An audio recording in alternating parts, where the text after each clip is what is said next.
Hi guys, my name is Girish, the host for Back2Basics. We are interviewing today about Science of Mixology. Drink responsibly. How much is too much? How less is less? We're gonna figure that out. We're gonna talk to Mr. Abbas here on my show on Back2Basics, and we're gonna go into the details of what's the difference between mixology and a bartender, or are they the same thing? So we'll figure that out, and when we get on the call here. Abbas, how are you? Thanks for coming on the show. Hello, hello, hello. Thank you so much, Girish, and hello everybody from Back to Basics. It's really great to be here, and Girish, whatever you're doing, amazing work.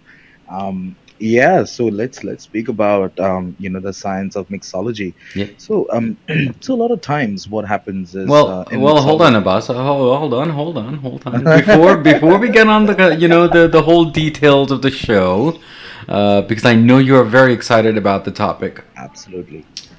Before we start, I ask my guest all the time before we start anything, what does back to basic mean to you? So back to basics really mean what it means to me is knowing your roots. You know, it's like started from the bottom, now we're here, so you need to know where you really start. You should not forget, your basics, your basic etiquettes of getting up from your bed, making your bed, making your breakfast to yourself, going to work, enjoying your day at work, coming back home tired, making dinner for you and your family if you have. And yeah, so back to basics is really understanding the basic needs, basic necessities, and basic pleasures of life.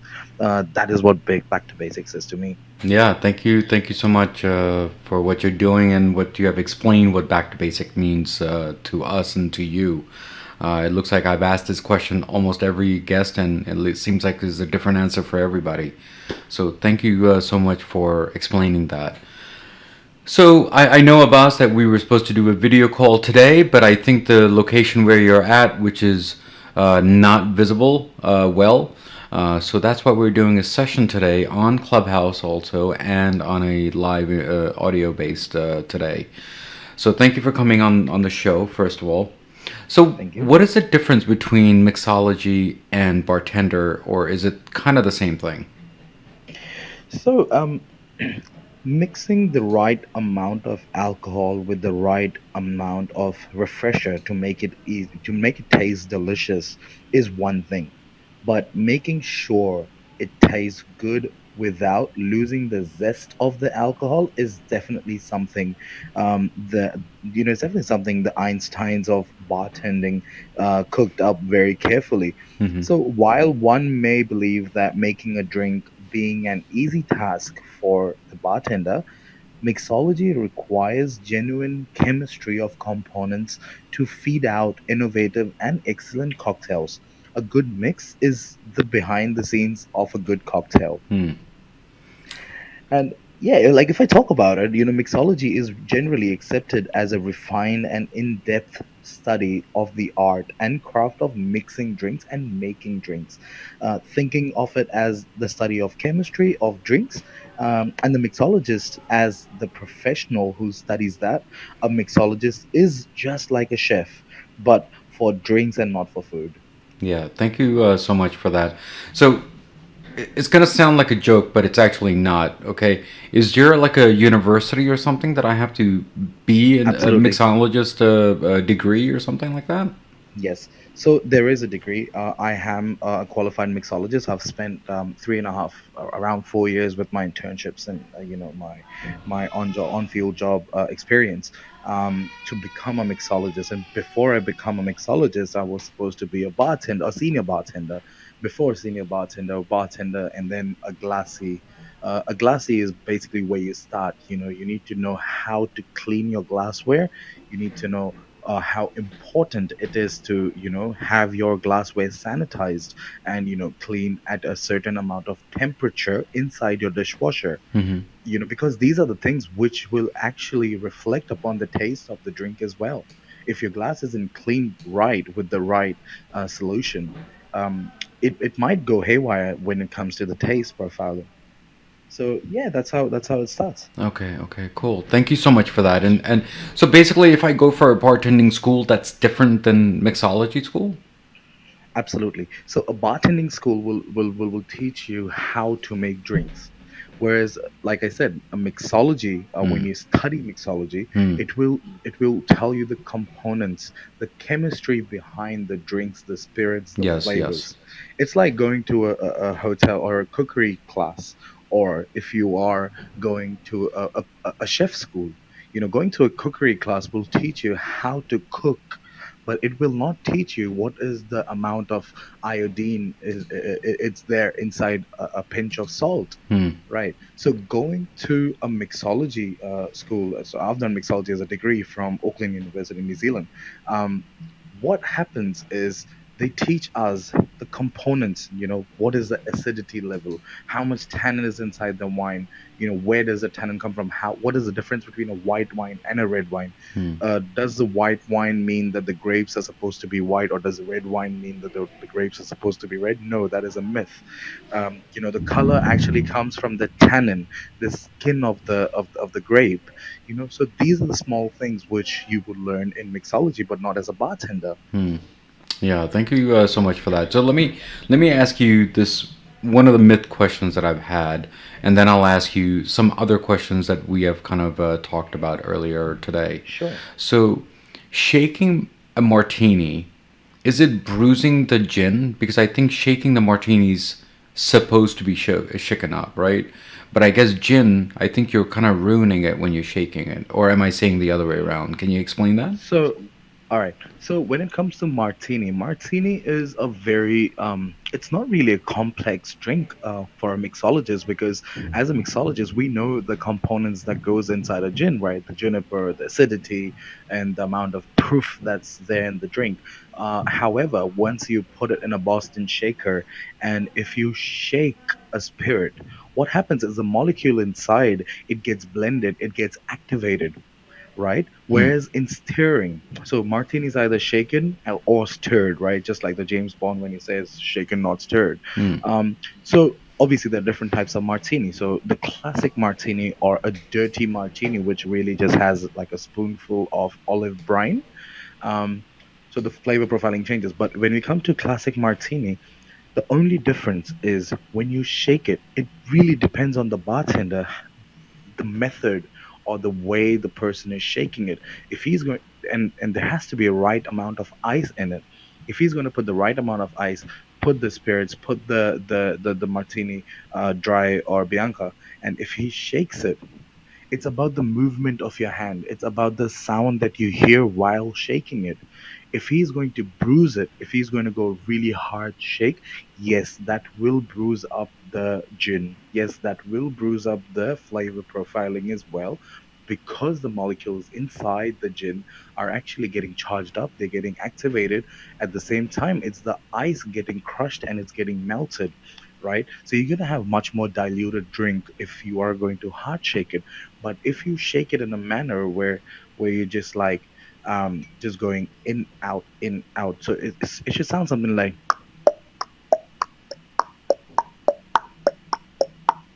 so that is basically a consecutive tempo of shaking, which you're not really going hard. Whereas if you shake it super hard, it's going to sound something like, because you're bruising the drink, right? You're crushing the ice inside, you're slamming the ice against the Boston shaker, Hmm. and the spirits is also hitting the end of the glass at the same time. So that, yes, that will bruise up the drink, and the flavor profiling will be very different. Whereas in a stirred martini, when you're putting your gin, you're putting your aperitif, and you're putting your ice, you're realistically just shaking it to chill the drink. It's just there to kind of get the drink at a certain temperature and getting it diluted at the same time, Hmm. because obviously gin, the acidity level in the gin is very high, Yeah. right? And then you have your aperitif to cut through the acidity and give it a dry kind of a flavor profiling, which gives you a dry feel to your tongue or your mouth, Hmm. right? So that is the difference between a shaken and a stirred. A stirred will not be that harsh. you will taste the gin. You will, it'll be a very mellow gin, but a very sharp taste. Whereas the shaken one, you will start thinking, or you will start feeling, rather, a very diluted kind of a taste profile if it is shaken in a wrong manner. Yeah, yeah, yeah. Thank you so And it's much. super easy. It's super easy to actually, screw up the drink, if it's shaken hard, or if it's not shaken at the right way, how it should be. So, is there something that we need to look at on the bottle when it's a different ingredients, or do we just experiment in how it goes? Uh, Look at the bottle, meaning the different type of gin. Correct.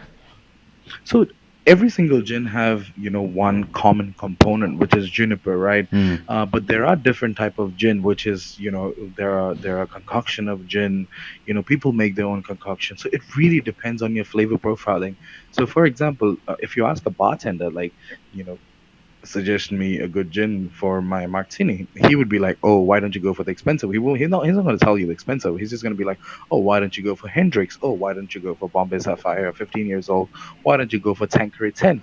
However, when you ask a mixologist the same question, the mixologist will tell you as to what sort of flavor profiling are you looking at. you know mm, so these are different brands of gin, right? But mm, every single brand will have its own variant. It will have its own taste, will have its own sharpness. Some gin will be very sharp with juniper, whereas some gin will be very sharp with its floral taste, or some will be very sharp with its like a veggie taste. So veggie, what I mean is more of like, taste of your hints and notes of cucumber, and like spices or coriander. So these are different types of ingredients which are actually infused while making gin, and it really depends on the flavor profiling as to the consumer, what really he requires. If he wants mm. something sweet, if he wants to just start off the night with, he does not want something sharp, he wants something very sharp. It really depends on the consumer as to what they require. Yeah, thank you so much. Actually, that kind of makes sense now as to why gin tastes a lot better when it's in the freezer. Uh, it seems like I think it reacts differently versus a refrigerator versus a freezer. So that kind of Absolutely. makes sense of what you have explained here. So thank you for that. Yeah, and if you allow me, I can continue speaking a little bit more about mixology. Yeah. So, mixology requires particular attention to detail and knowledge of your day-to-day ingredients. Mm, For example, your spirits, your liqueurs, your syrups, your cordials, your herbs, your fruits, your juices, and refreshers, etc. But that's kind of obvious, isn't it? mm, However, knowing about your glassware is also as important as knowing about your ingredients. It might sound a little weird, but certain shapes and style of glassware not only look impeccable for presentation, but they also enhance the flavor of what you're drinking. Like a pina colada would not be served in a martini glass, or a martini will not be served in a pina colada glass, right? So you can't just mix a random liqueur with a random refresher and expect it to taste good. The flavors of both the liquids should blend together perfectly, enhancing the power of both the alcohol and the refresher itself. It's very easy for one to overpower the other, but getting it done to a point is what it means. And also, if I can even go about ice, how important ice is, but we can come to that later. yeah. So okay, Yeah. so thank you for the ice part, because the next question is that should we put ice in scotches and some few drinks? Because does it like dilute and crack, which is not good. So explain All that. right. Yeah. When we talk about ice, now there is also competitions like World Class Bartender Championship, which is hosted by Diageo. Diageo is a company who owns Johnny Walker, Mm-hmm. right?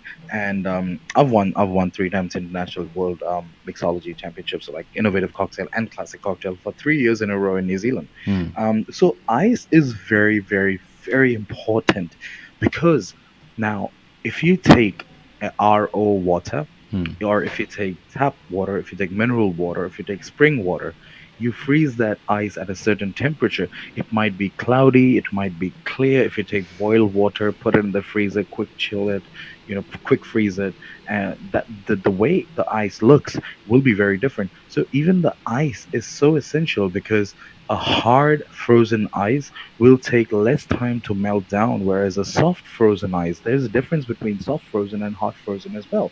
Ice is one of the most important components of making a cocktail. Ice not only just chills down a good cocktail, but also becomes a part of it as soon as it melts down and it's diluted, and the diluted solution becomes a tonic for the concoction, and the below, you know.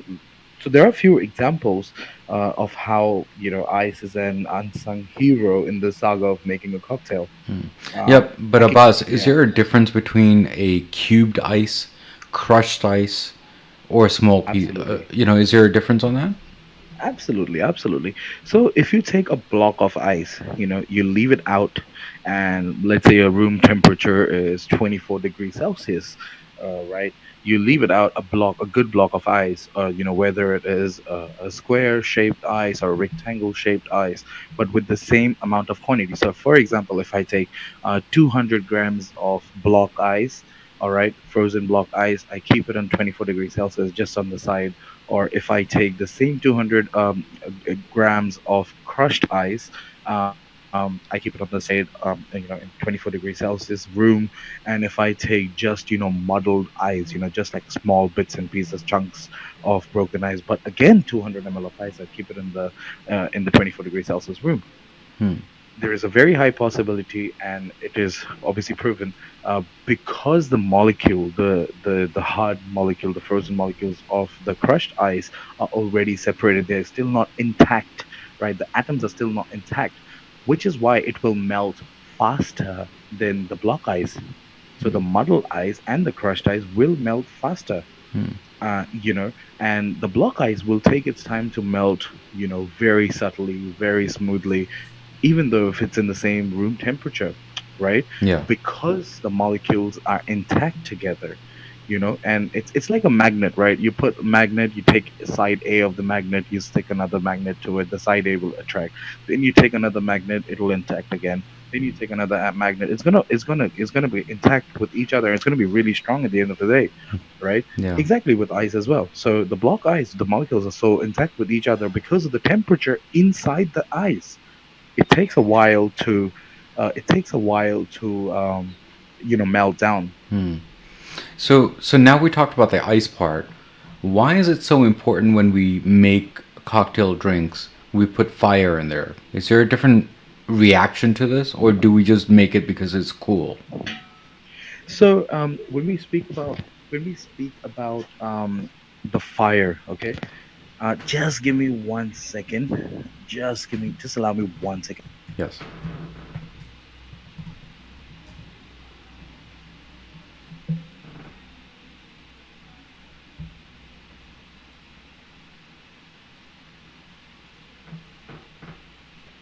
All right. So I'm really sorry. So if we speak about the fire, right, what happens is, um, it's about the temperature, right? The fire will, it's mainly for gimmick. However, if you have different ways of the liqueur which is going in, um, that will obviously matter, right? So usually fire is only used for gimmicks. Okay. Because there is a myth that if you melt a little sugar into the drink of, let's say, a liqueur or some other different drinks, it actually adds a little flavor to it, like a smoky flavor to it. Fire really does not add any smoky flavor Hmm. if you are putting it as a presentation. Hmm. If you use fire to create smoke or to, get a mild reaction out of, let's say, a burning sugar, Hmm. which will convert to caramel, right? That is when your flavoring changes, your flavor profile changes. Hmm. So fire is really just there to, it's part of a gimmick if you're using it as presentation, but if you're using it to smoke a drink, right? Then what are you putting in the fire? Hmm. Are you putting, rosemary wood, or are you putting, some sort of a wood which the smoke will then come out, and are you going to infuse that smoke into the drink? Yeah. Thank you so much for that. Now, regarding dairy products and let's say egg also, right? When we mix that with drinks, is there a certain drinks that we can actually mix them together, or will it just react very differently? Let me give you an example. Let's Absolutely. say there's a Bailey's or there's a Godiva, for the coffee or whatever. Do we put a tequila in there versus vodka, or the other way around? Which one is better? Does that make sense? Yes, it does make sense. It makes a lot of sense. So, what happens with using dairy products into a cocktail is basically you need to understand what is your drink about. Is your drink about, something to do with chocolate or coffee, or something like a floral or tropical, a fruity flavored milk-based cocktail? It really depends on the spirit that you're putting in. If you're going to put something like a gin with milk, it might taste haywire, but a mixologist can also, get that straight, get that right. So it really depends.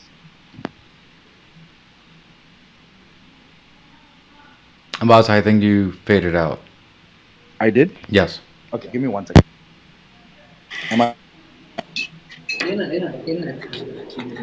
Hello. Yes, you're back. Yeah. So, what happens with dairy, right? It really depends on what spirit you're using, and what spirit you're using and mixing it with milk. It really depends on that, right? If you're going to use something like a gin, right, Yeah. or a pisco, it might not taste good because it is so sharp, it is so acidic, right? But Yeah. if you go to use something like an espresso vodka, or something like a peanut butter rum or something like that, it might work. Hmm. Okay. Yeah. Thank you so much for that. And what about the egg? You think that also reacts a little differently? Because I think we talked on the milk section of it, but what about the egg? Because I think egg also breaks a little if you shake it too much, doesn't it? So, usually you do not put the whole egg. Usually you only put egg white, Hmm. and it's like making a meringue, right? When you're making a meringue, you really whisk the egg white, which converts into foam, right? And the stage where the drink where the egg is already the egg white is already a foam. Hmm. What happens is it's already cooked. It's cooked because it's stirred so much, it's whisked so much, right? So it's already semi-cooked. And raw eggs are really not bad. Raw eggs are really not bad to consume. It's protein, it's healthy, but it's just that how, and sometimes people think that, oh, it's gonna smell weird, it's gonna smell bad, or it's gonna have a really awful taste or smell. No, with egg white, it really depends on how the bartender is making it, Hmm. right? And when you shake that egg in the cocktail, so there's this thing called reverse shake, right? Or reverse shake, or reverse, blanching. So what happens in that case is that you put the spirits with the ice, you shake the cocktail, then you put the egg white with the ice, and then you shake it, and then you remove the ice. It's also called a dry shake. Hmm. And then you remove the ice, and then you reshake it again, and you shake it so hard that it creates foam, right? It creates a meringue out of that egg white because it's protein. Proteins are breaking up. That's right. They're converting into a foam. They're converting into meringue. And then when you pour it inside the glass, you will notice a bartender who's put egg in his Boston shaker, who's making the drink. He will use a double strainer, Hmm. right? Double Hmm. strainer is just like a Chinois strainer, if they call it in Japan, or even worldwide. So it's just a double strainer, like just just like a basic very fine strainer. And when they pour that into the glass, what happens is the drink comes out first, and then the meringue comes out, and it creates a very smooth foam on top. The big bubbles, okay, Hmm. will be left and will get accumulated inside that strainer, which is why you do not get that awful smell. Which is also why, because obviously the bubbles are big. The moment the bubble pops, it smells, right? Hmm. So so that's how, in the strainer it gets accumulated, and just the creamy foam goes on top of the glass. And hence it really depends on the bartender how they garnish it and how they serve it. Yeah, yeah, yeah. Thank you so much for that, by the way, Abbas.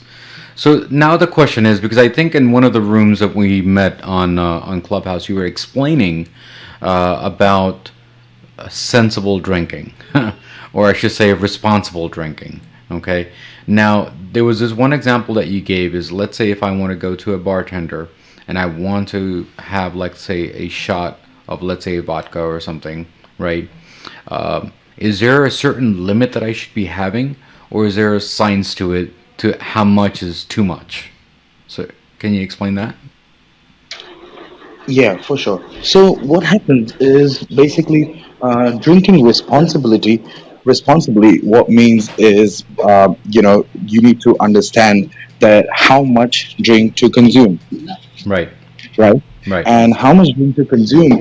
It because it takes 1 hour.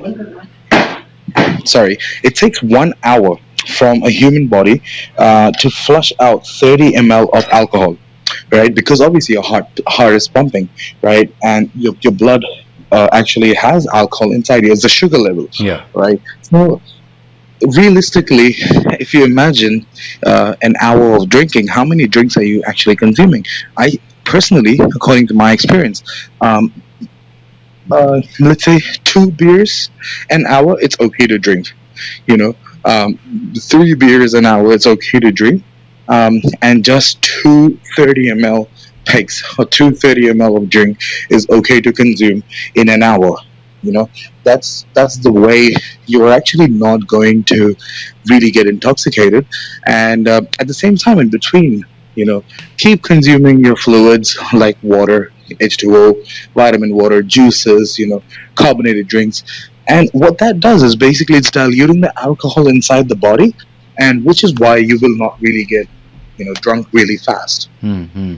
But is it due to the body mass, or just in general that is the way to do it? Like within 2 to 3 drinks within the hour, Right. is that the right thing, or should we look at their body mass as to how it's going to So happen? that is generally that is just a generic number of drinks Hmm. of the consumption, right? Now it also depends on person to person what their blood pressure is like.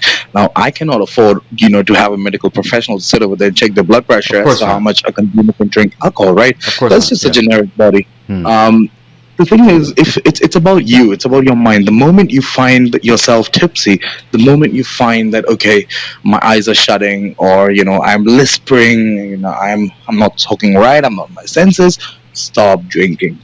Of Drink course. some alcohol, drink some water, eat some food, get some food in your body, get some protein in your body, get some carbs in your body, and then start drinking. Give yourself a break if you want to have a good time. Yeah. Yeah. If you do not do this, you're going to consume drinks again and again, back to back. You will get intoxicated, and you will not know where you're going to end up, right? Yeah, yeah, yeah, absolutely. So much, Abbas. Thank you again for explaining all this science stuff and kind of understanding the ice and the crushed ice and the dairy products and the egg and how it's all done. And it looks like the fire is just there for ambiance, not really for a drink at all. So Yeah. thank you again for explaining that, because it seems like these are just myth items that we're just discussing here. So, Abbas, is there any question do you think that you get asked all the time as a mixologist? Why do you call yourself a mixologist? That's the Okay, first question okay, that I get asked. and what is the answer to that? Why do you call? Why do you call a chef a chef? Why don't you just call him a cook? Okay. It's like going to McDonald's and asking the guy at the counter that, oh, what is the protein content in the meat patty that you're putting in? Yeah, He will not able to answer that, right? of course He will not. just be like, let me think, let me check the back of the packet, the frozen packs that's coming. But somebody who's designed that food person from a food tech background or a chef, or executive chef, he might know exactly how much protein is there inside that particular patty. Exactly the same way. So Yeah, I get asked so many times like, "Oh, aren't you a bartender?" I'm like, "Of course I'm a bartender. That's my basics because that's where that's how long I go back, right?"